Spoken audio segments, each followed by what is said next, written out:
right. So I saw this floating around.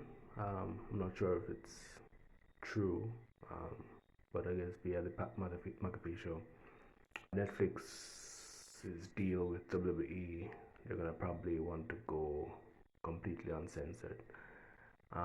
Does this mean they're gonna go back to the Attitude Era? Probably not. It's gonna be probably more a mix of current and maybe a lot of like nod back to those kind of areas. So you might see like certain spots being recreated, or maybe cinematic moments that kind of push the envelope, especially with the Wyatt Six. Now, I'm kind of worried about the move to Netflix for a couple of reasons. Um, when you say uncensored, I am guessing that it means that the lines that they're gonna cross.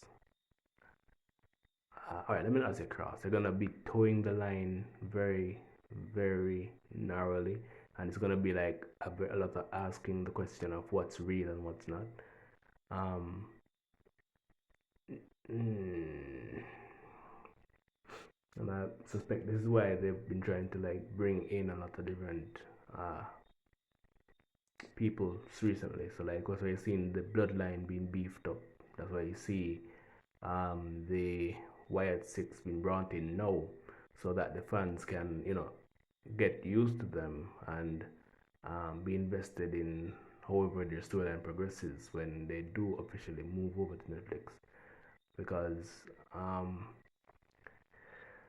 the uncensored thing, as I say, I'm not really sure it's gonna be like just full on, let's say, Attitude Era or Ruthless Aggression where you have like just blood just gushing out. But they're gonna try. Hopefully, it's gonna be a masterful way they approach it. That kind of just melds all the best parts of the generations together. Because there's so much.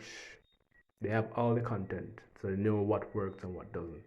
So hopefully they do build out a team that can kind of help to bring the new idea of what the product will become in a way that works really well. Not just being edgy for the sake of being edgy, but also telling compelling storylines. Because remember, the wrestling is more than just the moves and the matches in the ring. It's the story that takes you from uh, whatever point the wrestler decides to start telling that story from to where the match is the payoff, the kind that it's that journey. It's not really the match is just the payoff of that journey. You need to have a compelling storyline to kind of bring you along that journey to want to see that payoff, right? So um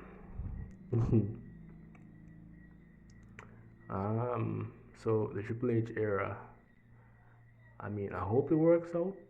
If not, um they may have to do some changes. And in business, there's always room for growth and making changes. But as I said, they do have a huge catalog of what works and what doesn't work already, so they know where they can like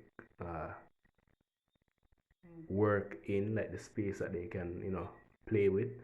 And I think that even the 2020 era where they had to do like cinematic matches was a blessing in disguise, because even that now they can use to kind of um, even push the line a bit further, because it doesn't have to be just a over the top grandiose approach. They can find ways to make it more realistic, because as I said, fundamentally wrestling is just a storytelling business, and the matches at the end are just the payoff. So if they can find ways to tell more compelling stories, and maybe who knows, they already have like stories lined up that they want to tell, and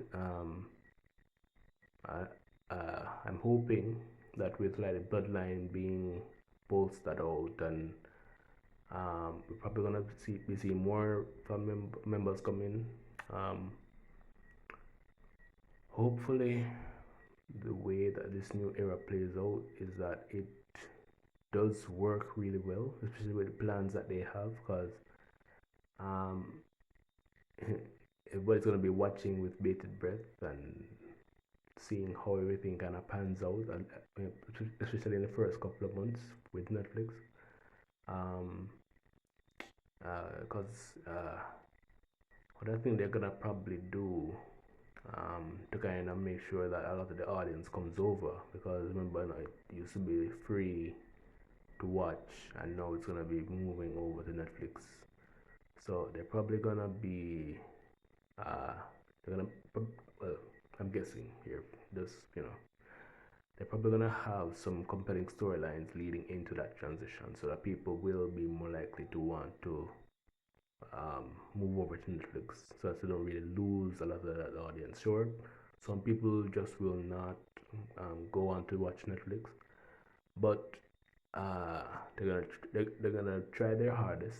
At least this is what I'm guessing, that by the time they're ready to transition over, you're gonna have at least maybe 4 to 5 compelling storylines moving in at the same time, which will help to bring that uh, core base over to Netflix. Now,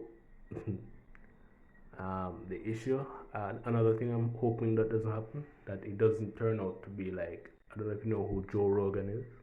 You probably know who Joe Rogan is, right?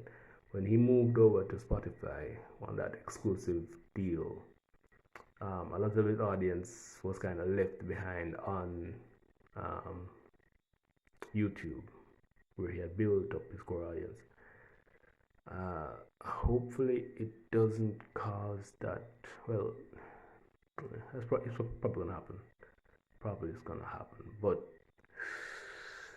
I guess we'll see how it plays out. Hopefully, it works out. Hopefully, this deal opens up another great emergence in what wrestling could be.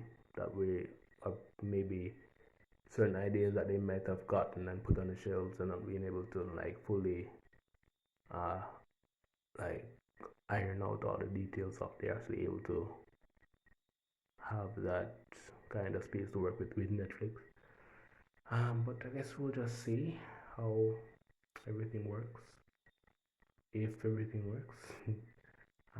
But yeah, guess we'll see how it plays out, and I'm guessing that by that time, Roman Reigns will be back and playing some major role in that, and there'll probably be a couple of other heavy hitters in that space. I wonder who will be.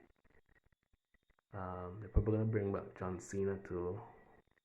I'm guessing here, probably gonna bring back John Cena too in some fashion, and this probably will be when John Cena turns heel. If I'm guessing. I've just because if John Cena turns heel, if they like have him go on a run like right before, and he were to turn heel, that would build a lot of interest and intrigue that would kind of be able to carry them over a lot of the younger fans that were, that grew up watching him and may have been missing him, and maybe even him being away from the product in the way that he has been, and just kind of having him pop up at certain events like WrestleMania and being a part of the Cody versus Roman storyline.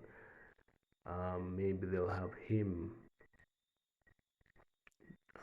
in some way, shape, or form, maybe turn heel, and that would kind of lead into you know bringing a huge fan base over. On the other side, they say that Roman's gonna be going face. We'll see how that one plays out. And maybe we'll see a couple of heavy hitters that we don't really expect yet to be able to get to that level. Maybe they will, because like you have Braun, Breaker, and a couple others. But alright, I guess I'm done rambling on this for now. But I guess we'll see how everything plays out. Yeah, alright.